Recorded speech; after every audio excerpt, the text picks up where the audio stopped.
All right, sir, with that, I would like to thank you for taking our time and speaking to us on NewsX World as we track these very crucial developments. With that, viewers, we shift our focus away from the Middle East to East Asia.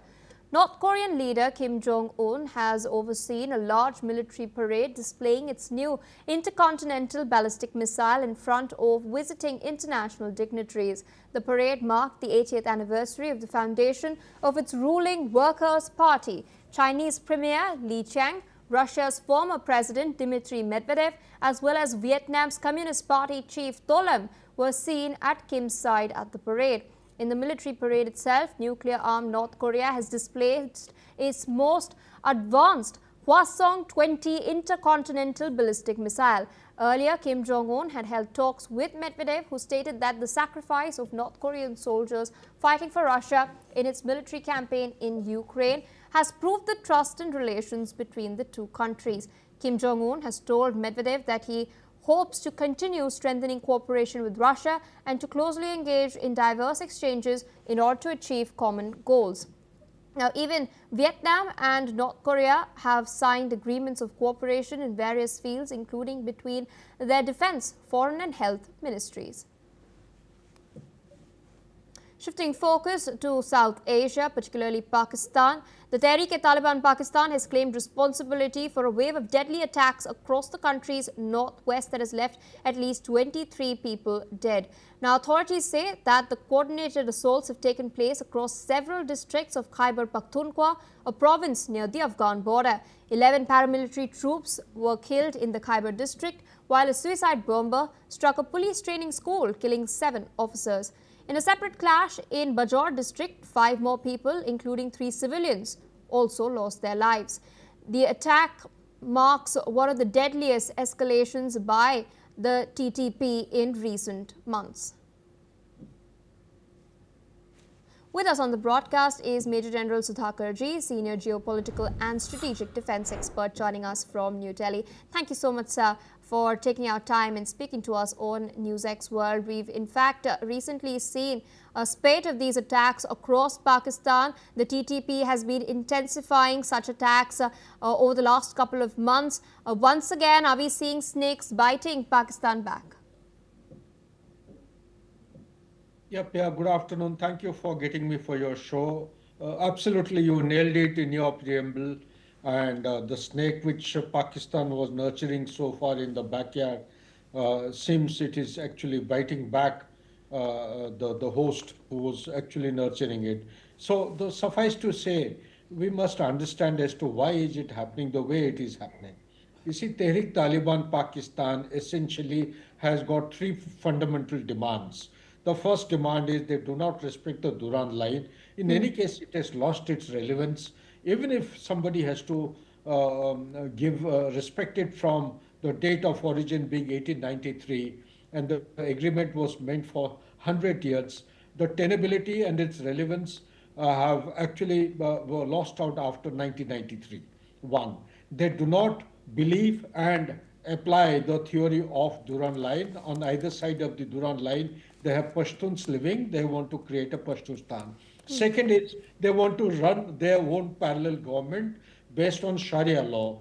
And the third and most important thing is that they do not respect the existing structure, that is the government structure which is there prevalent in Pakistan. So therefore, to meet their demand, they have been actually launching strikes at the Pakistan military in the security apparatus from time to time. But what is of relevance at the moment is that consequent to a couple of incidents which have taken place in the recent past, the border areas astride the Durand line, they have been attacked by the Tehreek-Taliban Pakistan in protest against a couple of their demands not being meted out by the Pakistan security apparatus. So it's kind of a vengeance. And Pakistan Armed Forces, particularly the Air Force, has gone in to actually avenge itself and struck a target there in Kabul in last 48 hours. And that has actually triggered subsequent blowback by the Tehreek-Taliban Pakistan. I understand and I presume that the Taliban in Afghanistan and Tehreek-Taliban Pakistan, they have tacit understanding and coordination. And that's how the intensity has picked up momentum in past 48 to 72 hours. Back to you, Pia. Indeed, and speaking of what's been taking place, these recent strikes that you've referred to, the Afghan foreign minister is in New Delhi. He has slammed what he's called the violation of Afghanistan's sovereignty by Pakistan. What are the geopolitical implications of such a statement? Oh, very serious geopolitical implications. I don't want to draw any parallel like in a couple of other international channels, they were actually drawing attention to what Pakistan ISI has gone about doing in Bangladesh. So it is a counter to that. No, it is not like that. You can't put, zero-sum game here. You see, the issue is India needs Afghanistan as much as Afghanistan needs India. It has to be seen from that perspective. India has already invested something close to $3 billion. People-centric developmental activities, be it the Parliament House, construction of Hydel Power Station, the schooling facilities, college education, scholarship being given to the Afghan people, and accordingly the visa also being relaxed, medical treatment, etc., etc. So that apart, what else am I trying to highlight is that Pakistan being where it is at a crossroad of, you would say, Central Asian Republic, you have the West Asia to the west, you have South Asia to the south, and being where it is, geostrategically speaking, it assumes a strategic, very, very important location for India. And particularly to address the threats which are emerging out of Pakistan from the non-state actors. They call non-state, I call them as state actors, because without that Pakistan is nothing. So in order to address them, there is a requirement to not to open up a new front, but to actually deflate the very concept of strategic depth which Pakistan has been claiming with regard to Afghanistan. While Pakistan may be calling Afghanistan as a strategic depth, and Afghanistan itself has been addressing Afghanistan as a strategic curse. For India, it is a strategic distraction. Now this strategic distraction has started assuming an orientation of a kind of a diversion, I would say, in order to teach Pakistan a lesson so as to prevent another Pahalgam taking place. It's about time India assumes and takes very important and relevant steps in 21st century. Pakistan has to be taught a lesson squarely and boldly, and hence India has to invest its time, energy, resources, and diplomacy in a very, very tactful manner, and taking advantage or making use of the offers and the services which Afghanistan is wanting as a help and service from India. We need to actually establish ourselves in order to teach Pakistan a lesson and keep it actually hemmed in nice and properly. Indeed, and speaking of India, we do know the Afghan foreign minister has met with Dr. Jaishankar in New Delhi. That's not all.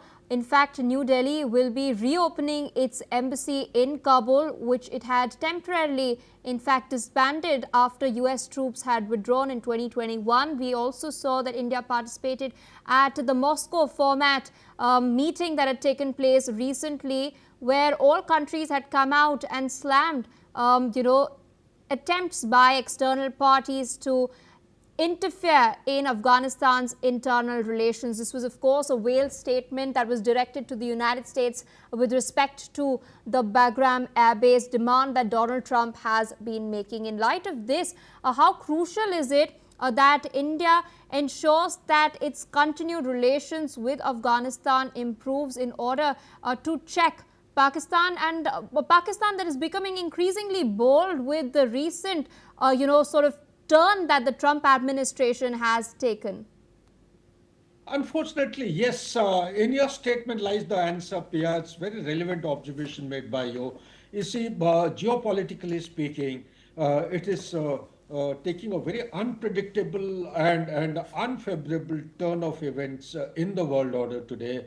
The same Pakistan who used to be addressed by Donald Trump in 2018 and 19 that they had paid something to the tune of $33 billion.